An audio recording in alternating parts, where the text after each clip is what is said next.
Olvida todo lo que sabes. Estos son los rostros que están paralizando el continente. Zhang Linge desde China. El ingeniero que se convirtió en rey. Elegancia pura. Chai Yun-wo, el estándar de oro.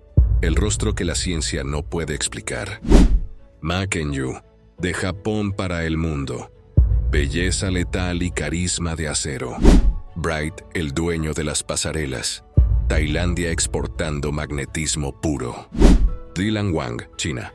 El rebelde favorito. Nadie domina la cámara como él. ¿Cuál es tu país favorito? ¿Corea, China, Japón o Tailandia? ¿A quién le entregas tu corazón?